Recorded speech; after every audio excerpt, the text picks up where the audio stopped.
Assalamualaikum warahmatullahi wabarakatuh.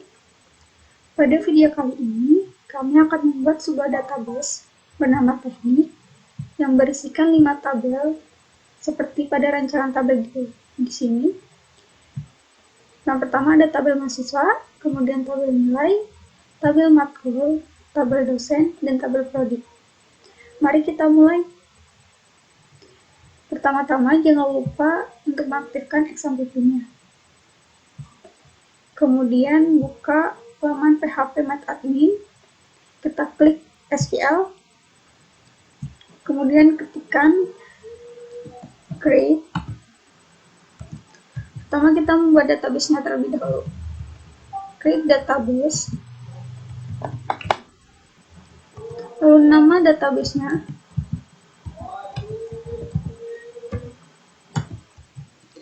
Karena kita akan membuat 5 tabel tadi, maka kita gunakan terlebih dahulu use nama database-nya. Kemudian kita create.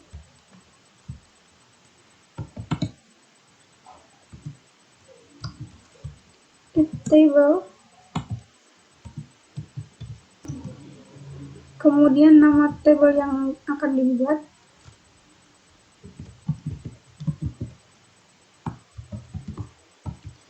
Di sini kita akan mengetikkan kolom apa saja dan dengan tipe data apa saja yang ada di tabel prodi.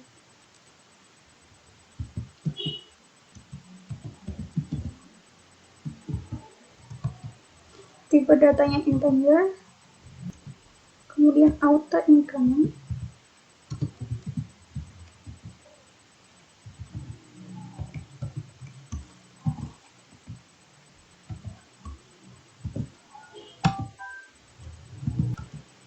maaf untuk ID prodi tidak auto increment,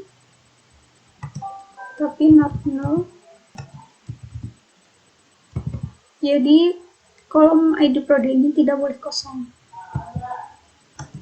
Kemudian nama prodi,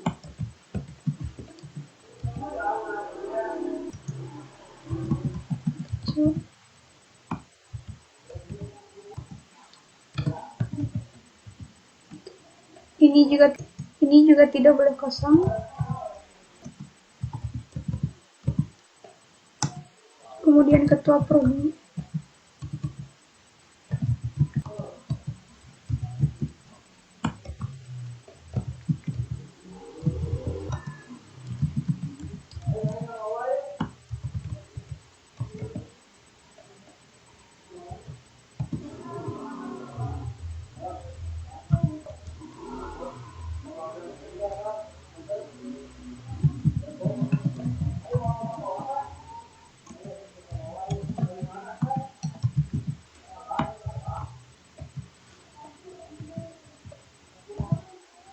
kemudian kita pilih primary key-nya.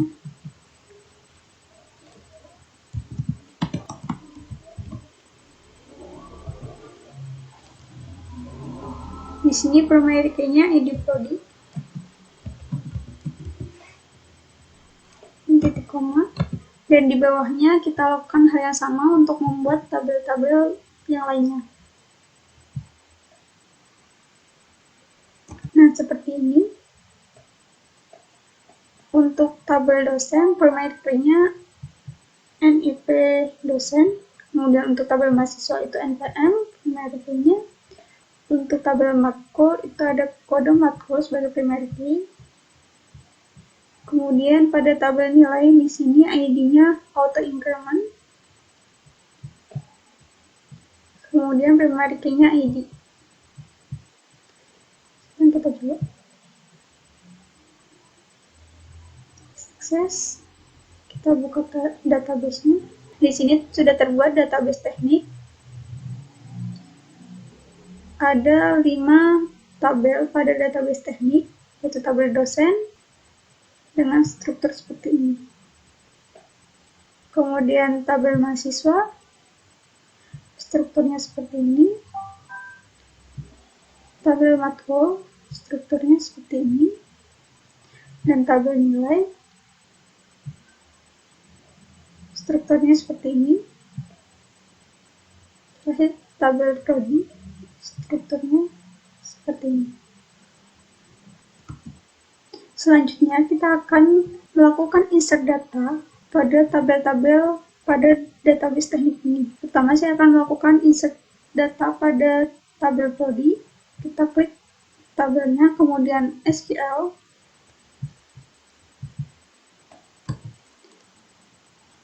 Kita ketik insert into nama tabelnya, tab prodi, kemudian set kolom pertama, kolom edi prodi,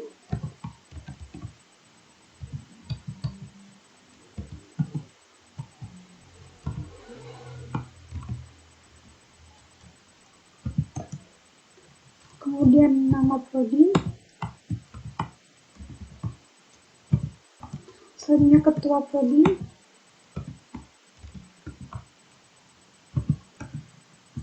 akreditas,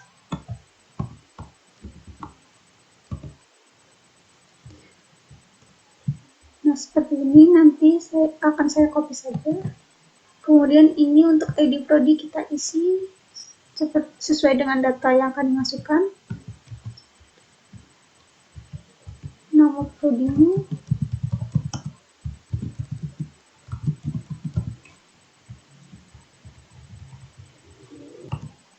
ketua prodinya, kemudian akreditasnya. Lakukan hal yang sama untuk mengisi data-data yang lain ke dalam tabel. Nah, seperti ini. Kemudian kita coba. Sukses. Tabulus. Nah, nanti data yang tadi kita masukkan akan tampil seperti ini. Lakukan juga pada tabel dosen, mahasiswa, tabel matkul, dan tabel nilai. Nah, di sini saya akan menjelaskan tentang trigger. Di trigger ini ada dua kata kunci, ada before dan after ya. Untuk lebih jelasnya kita masuk ke slide berikutnya. Nah, oke, di sini ada definisi triggernya ya. Nah, trigger itu merupakan store prosedur yang dijalankan secara otomatis saat user melakukan modifikasi data pada tabel ya. Nah, jadi maksudnya tuh si trigger itu bisa berupa prosedur atau bisa juga dia berupa, kalau saya analogikan ya, berupa riwayat yang nanti kita akan riwayat dari masing-masing operasi gitu ya. Jadi si riwayatnya ini dia akan muncul ketika operasi dijalankan gitu ya. Nah, jadi si riwayatnya ini, misalkan ya saya ingin membuat riwayat kejadian sama waktunya. Nah, jadi kejadiannya itu apa? Apakah input, update, atau delete? Nah, waktunya itu jam berapa dia melakukan operasi itu. Nah, itulah kegunaan dari si trigger. Untuk lebih jelasnya kita langsung masuk ke slide berikutnya. Nah, di sini di trigger ini ada eventnya ya. Ada eventnya itu yaitu insert, update, dan delete. Nah, untuk insert di sini ada dua macam ya, ada before dan after. Semuanya juga sama. Nah, kalau untuk yang before dia dijalankan ketika data dimasukkan ke dalam tabel. Nah, untuk after dia dijalankan setelah data masuk ke dalam tabel. Nah, jadi si before ini sebelum, kalau setelah si after ini setelah gitu ya. Oke, kita langsung lanjut saja. Nah, di sini ada sintaknya ya. Sintak untuk membuat triggernya. Sintaknya itu yaitu create definir sama dengan user atau current user. Nah, si definir ini opsional ya, jadi nggak dia pakai juga nggak apa-apa. Soalnya di sini yaitu mendefinisikan user yang sedang aktif. Jadi si database-nya yang kita gunakan itu apa gitu ya. Nah, jadi ini kita skip saja. Jadi sintaknya jadi seperti ini ya. Database, tolong buatkan saya trigger dengan nama triggernya, ini waktu triggernya, ini event triggernya ya.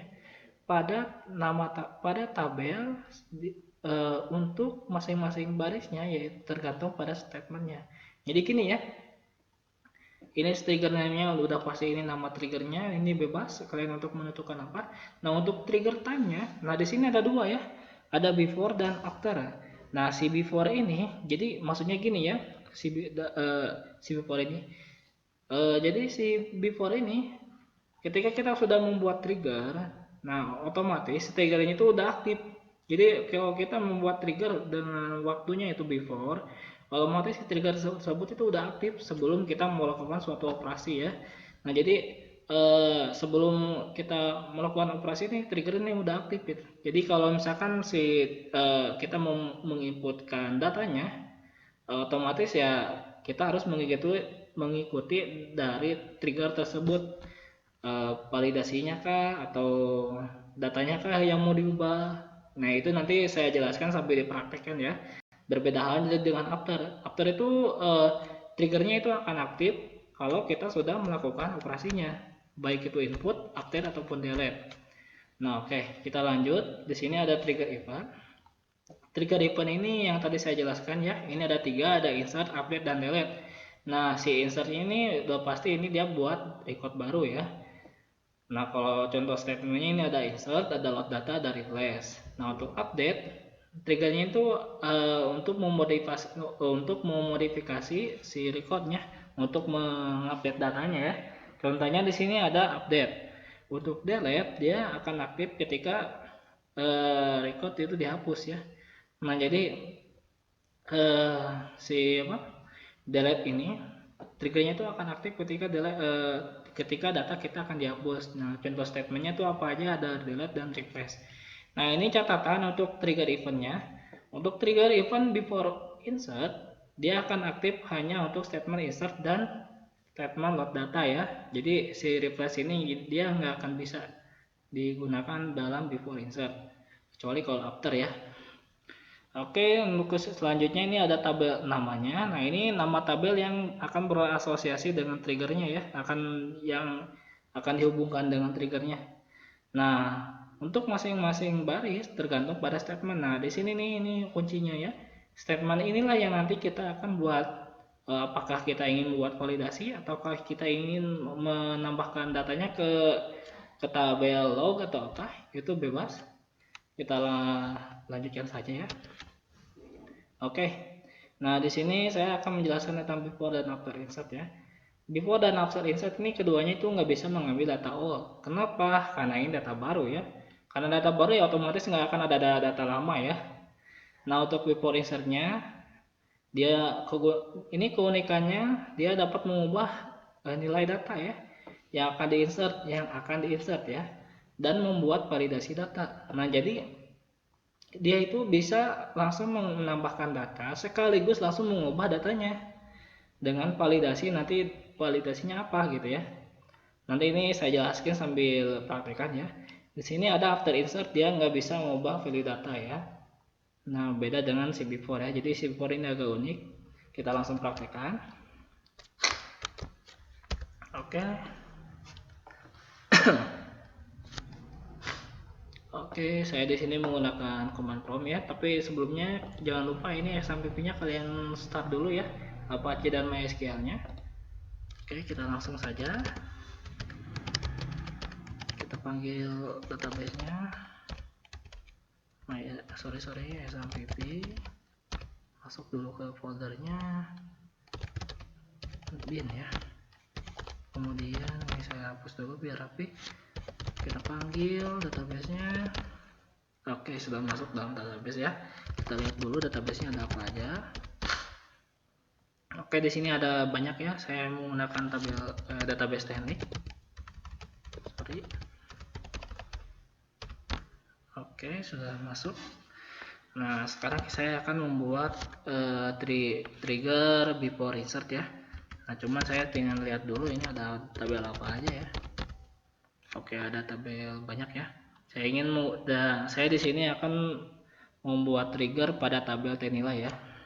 Oke, kita coba lihat dulu nilai dari situ, nilainya ada apa aja. Oke, di sini ada 8 ya. Ada ID, ada NPM, ada kode matkul, ada nilai, dan AM. Nah, di sini saya akan membuat trigger. Nah, di mana validasinya itu saya ingin membuat trigger di mana jika nilainya lebih dari 3 dan kurang dari 3,3 maka nilainya adalah B. Sedangkan jika nilainya lebih dari 3,3 maka nilainya adalah A. Oke, kita langsung praktekkan. Create trigger database, tolong saya buatkan trigger dengan nama before insert. kemudian eventnya before insert, lalu ada tabel nilai untuk masing-masing baris. Maka saya ingin membuat validasinya ya. Begin, mulai. Jika kita menggunakan clause if, nggak usah pakai kurung tutup atau kurung buka, langsung saja if new.am. Nah, di sini kenapa new? Karena ini menunjukkan data baru ya, data baru yang nanti akan kita input. Jika data barunya ada lebih dari sama dengan 3 dan data barunya itu kurang dari sama dengan sorry, kita yang A dulu aja ya. Jika data barunya itu lebih dari 3,3, lalu kita setkan nilainya sama dengan A. Oke.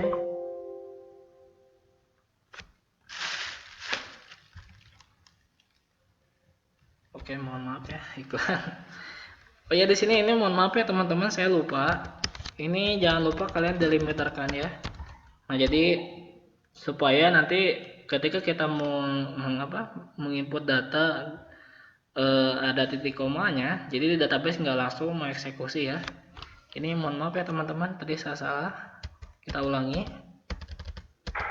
Oke. Kita ulangi lagi ya. Ini tinggal kopas saja. Nah, di sini else if ini udah data baru lebih dari 3, lebih dari sama dengan 3, dan data barunya kurang dari sama dengan 3,3 ya. Lalu kita beri nilai dia B. Oke, kita beres. Kita jangan lupa end if 2 kali ya, karena if-nya ada 2. Jangan lupa untuk mengakhiri juga karena ada begin, dan jangan lupa untuk delimiternya ya. Oh ya, sorry teman-teman, ini mohon maaf ada yang salah juga. Di sini setnya ini set new nilai ya, jadi harusnya ini new nilai ya. Saya salah. Kita ulangi lagi ya. Nah, di sini ya, ini harusnya new ya. New dot nilai, kenapa? Ini karena data baru ya, data baru yang nanti akan kita input ya. Oke.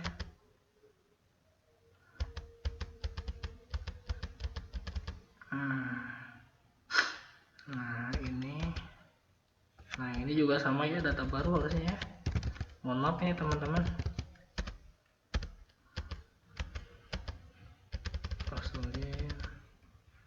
Nah, kita ini and if kan udah beres, and if then.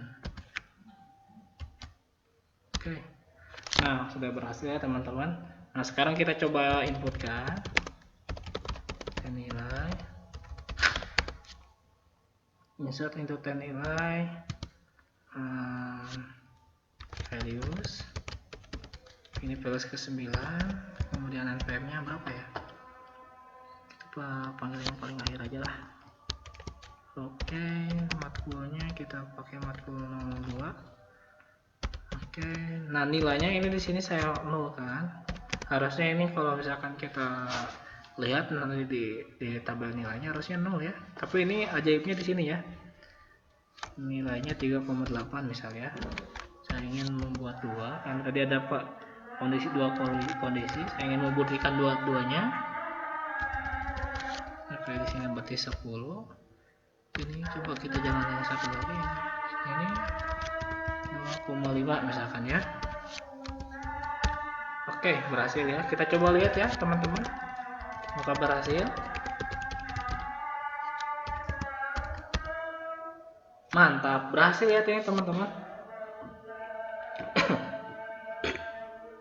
Aduh, mohon maaf. Ini berhasil ya teman-teman. Ini harusnya 0 ya nilainya, tapi di sini jadi A. Kenapa? Karena ini ada kondisi dari si trigger ya. Nah, ini jadi kegunaan si before insert tuh uniknya dari sini ya teman-teman. Dia bisa mengubah data 0 menjadi nilai ya. Padahal tadi saya ngisinya 0 ya. Harusnya ini 0 di sini, tapi karena ada trigger dia otomatis ya harus mengikuti dari kondisi dari trigger ini ya. Nah itu uniknya dari before. Nah kalau kalau after, kita buat dulu lognya ya. Kalau untuk si after itu nggak bisa mengupdate kayak gini. Jadi dia cuman bisa membuat kayak seperti ini ya. Kita buat dulu update log nilainya.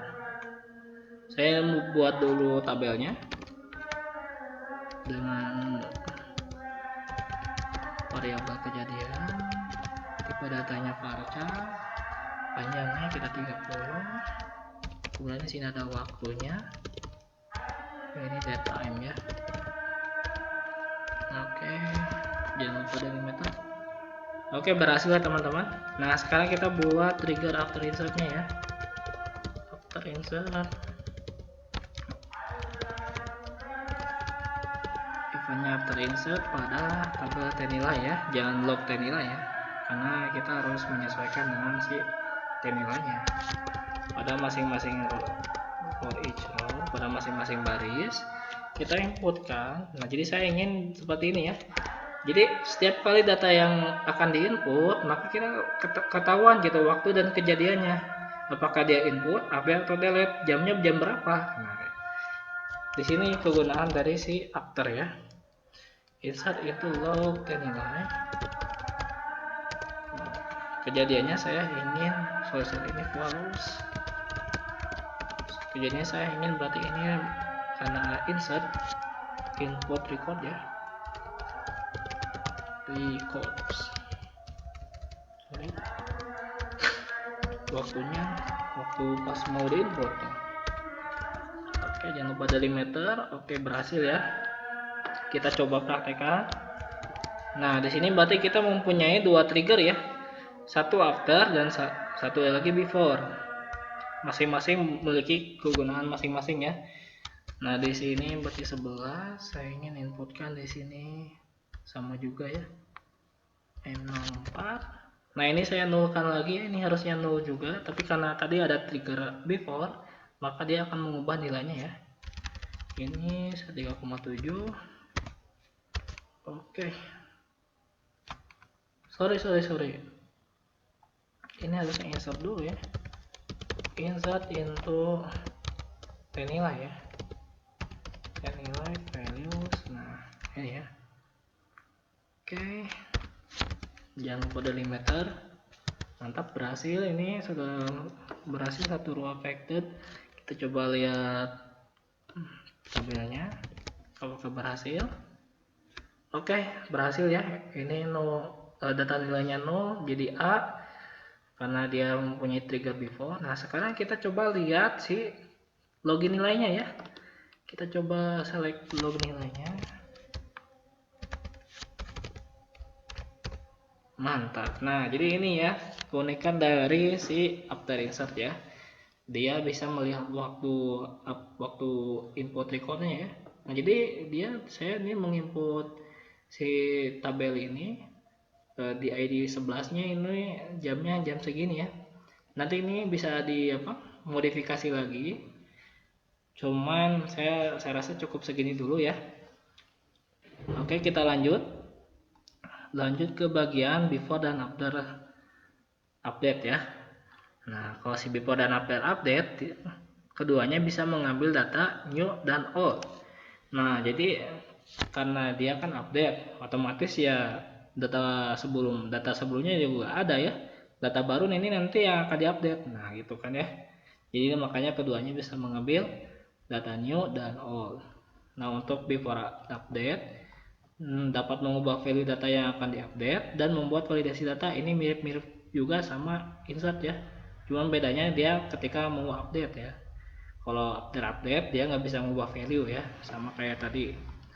Oke, kita langsung praktekkan. Nah untuk si before update saya samakan saja ya dengan sebelumnya, dengan yang ini. Oke. Nah bahasa di sini kita ganti ya namanya, nggak boleh sama. Before update ya, update. Ini juga sama before update. Oke, kita langsung praktekkan saja. Kita copy, kita paste. Oke, mantap, berhasil ya. Nah, jadi kalau misalkan setiap kali kita update, maka nilainya akan diubah ya. Contoh ini, misalkan ini saya asalnya 3,7, saya pengen ubah menjadi 3,2 ya. Caranya update nilai set HM sama dengan 3,2, di mana ID-nya sama dengan 11. Oke, berhasil ya. Kita coba lihat.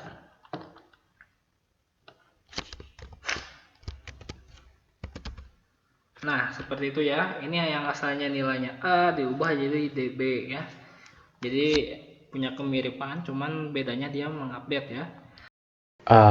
Oke. Selanjutnya kita lakukan manipulasi data. Langsung aja ke Google Chrome-nya ya. Masuk ke tabel teknik. Ke database teknik maksudnya. Kita lakukan manipulasi data di SQL ini ya. Oke, untuk pertama, kita lakukan manipulasi data, tampilkan data seluruh mahasiswa dan nilai dari masing-masing mata kuliah, dimulai dari NPM, nama mahasiswa, program studi, kelas, mata kuliah, dosen pengajar, nilai, dan AM. Dan ini diurutkan berdasarkan NPM. Langsung saja kita ke SQL-nya ya. Pertama, select. Kita lakukan alias tabel ya. Jadi kita aliaskan NPM. Nama mahasiswa, B name prodi, A kelas, C nm matkul, D nm dosen, E nilai, E dan M. Oke, kita pilih tabelnya dari tabel mahasiswa, mahasiswa sebagai A yang ini ya. Jadi ini adalah tabel mahasiswa, yang A ini tabel mahasiswa. Oke, dan T prodi sebagai B, dan T matkul sebagai C, dan T dosen sebagai D, dan T nilai sebagai E. Oke, untuk parameternya where A ID prodi sama dengan B ID prodi. Oke, and D ID prodi sama dengan A ID prodi, and kembali D NIP dosen sama dengan C NIP dosen, and C karya matkul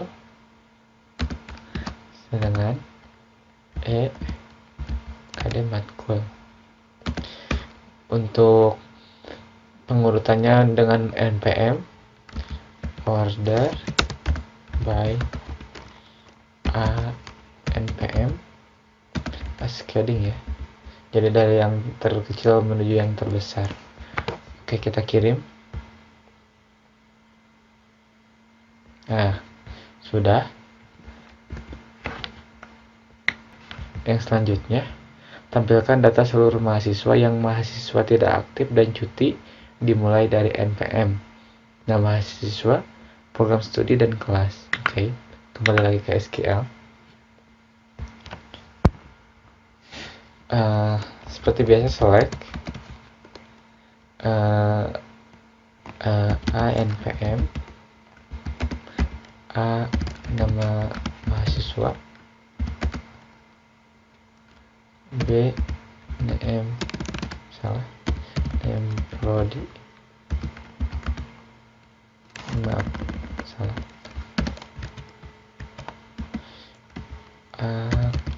kelas from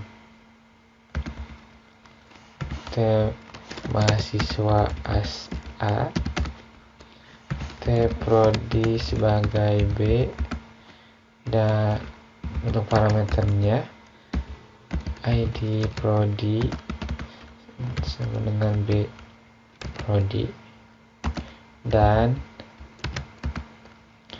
A status kita pilih jika sama dengan tidak aktif.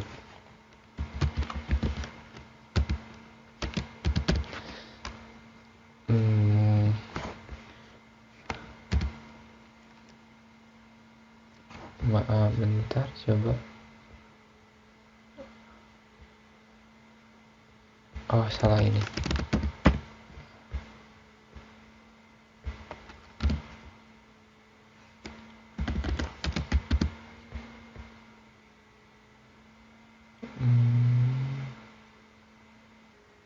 Oh, ini ada komanya. Oke. Ayo kita coba kita kirim. Nah, coba kita lihat di tabel mahasiswa.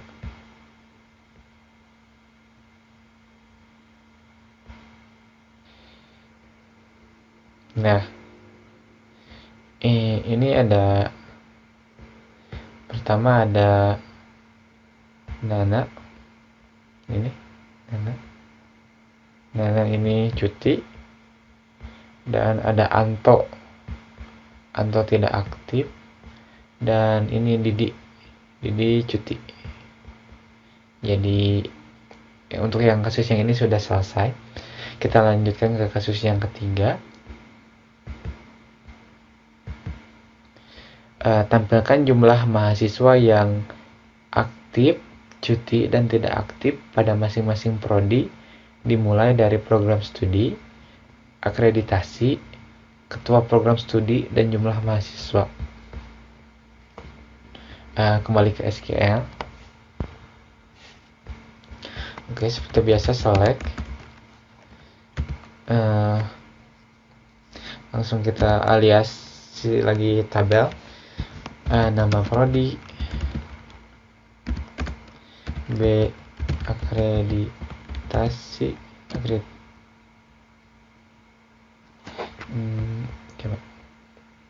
saya lupa lagi nama tabelnya.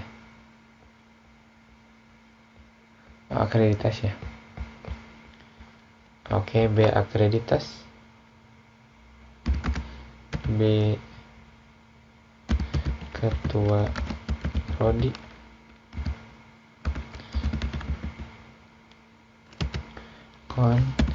kita hitung status MHS sebagai jumlah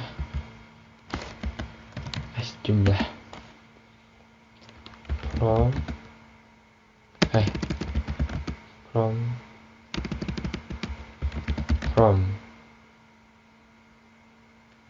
T mahasiswa A, T prodi sebagai B,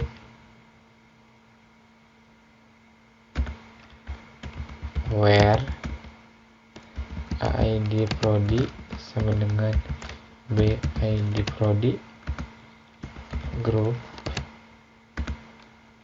by B NM prodi. Oke. Coba kita jalankan. Oh, ada yang galat ternyata. Oh, maaf, ada yang typo. Status MHS harusnya. Kita kirim. Nah, sudah.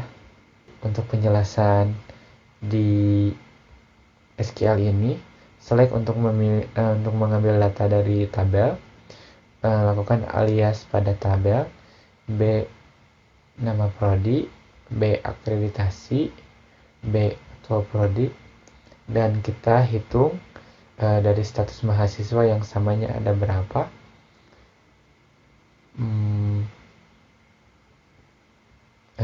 Itu sebagai jumlah ya, sebagai jumlah. Terus ambil dari tabel mahasiswa sebagai A yang ini ya, yang status mahasiswa ini, dan tabel prodi sebagai B yang ini, nama prodi, akreditasi, dan ketua prodi. Parameternya adalah ID prodi di tabel mahasiswa dan tabel prodi, dan digrupkan dari nama prodi ini. Oke. Untuk kasus yang ketiga, tampilkan nilai rata-rata setiap mahasiswa dimulai dari NPM, nama mahasiswa, program studi, kelas, nilai rata-rata, dan AM. Langsung saja kita ke SQL-nya. Maaf bentar, kita harus keluar dulu. Disini.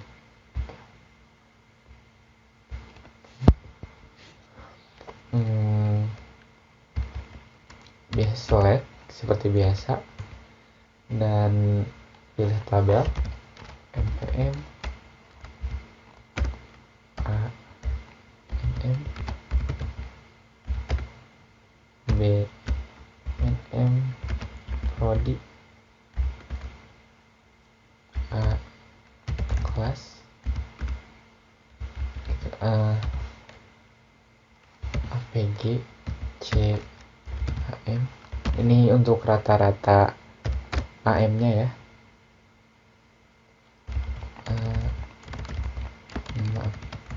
AS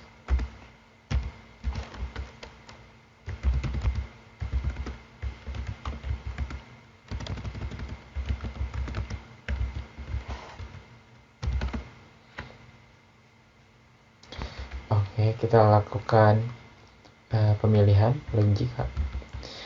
jika rata-rata C AM lebih dari sama dengan 3 dan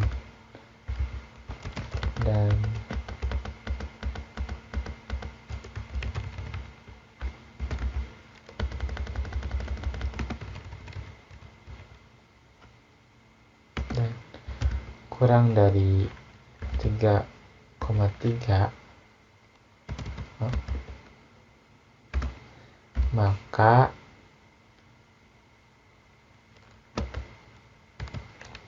nilainya B.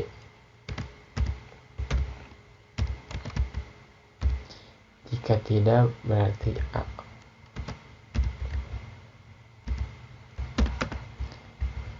AS nilai from tabel mahasiswa AS A, tab prodi AS B, nilai AS C,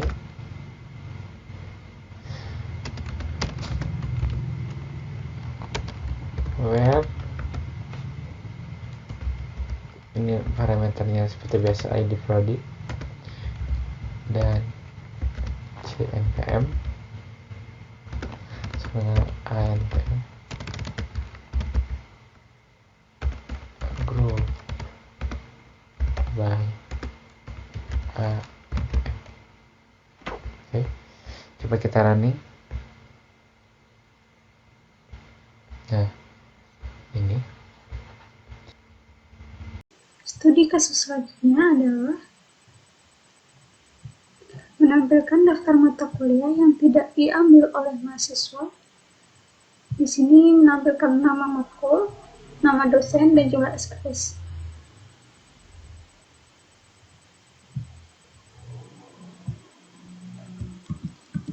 Slide.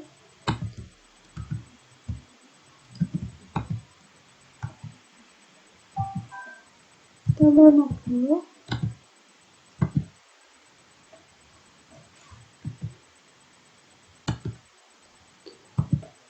kemudian nama dosen dari tabel dosen, selanjutnya jumlah SKS dari tabel makro.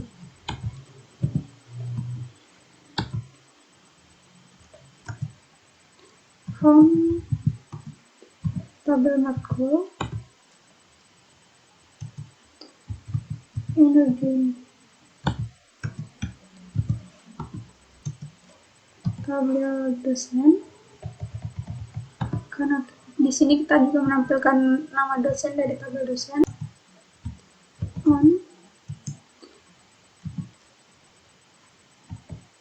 dimana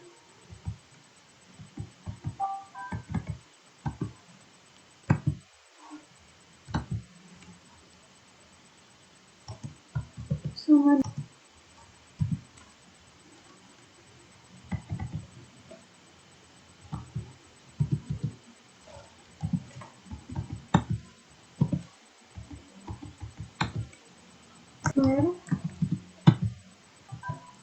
karena kita di sini mencari matkul yang tidak diambil oleh mahasiswa, maka kita menggunakan not exist.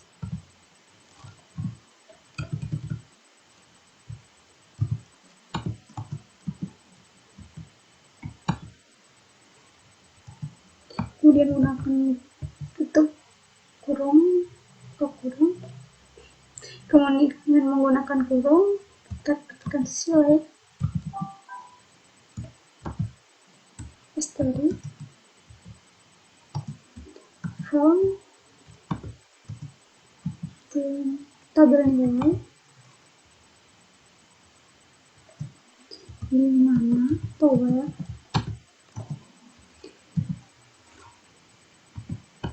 kode matkul di tabel nilai sama dengan kode matkul yang ada pada tabel matkul.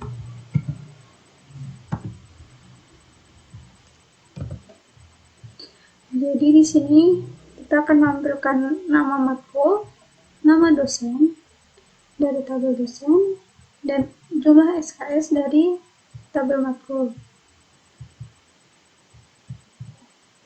Yang mana matkul tersebut tidak terdapat pada tabel nilai. Kita coba. Nah, ini hasilnya.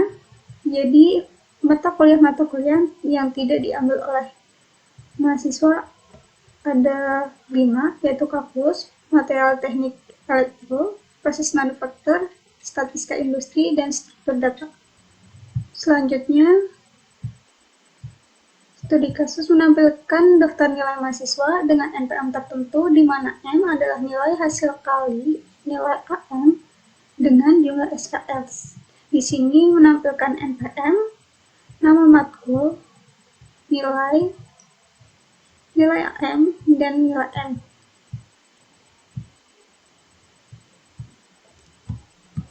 Kita select nilai dari tabel nilai NPM, kemudian nama matkul dari tabel matkul,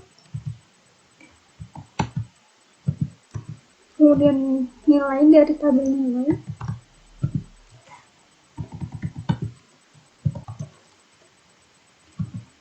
nilai AM dari tabel nilai,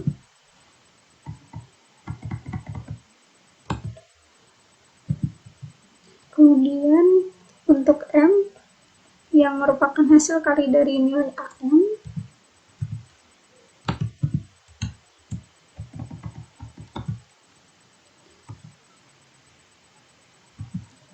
jumlah SKS,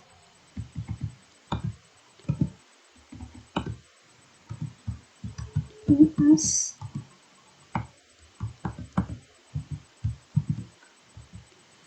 nah di sini hasil kali dari nilai AM dengan SKS itu akan disimpan pada tabel pada kolom M.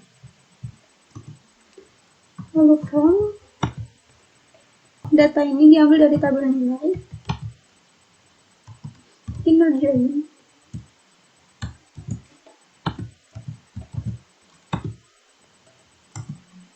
tabel makro,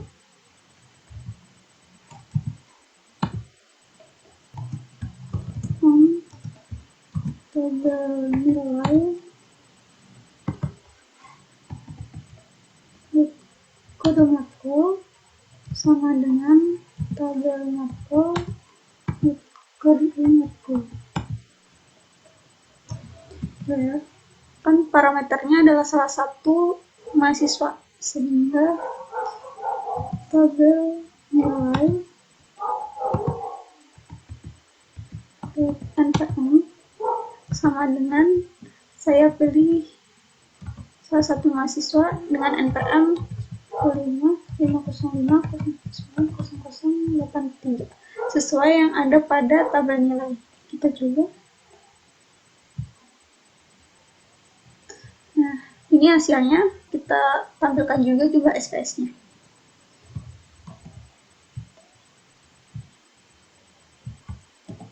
Di sini ditambah dengan jumlah SKS-nya.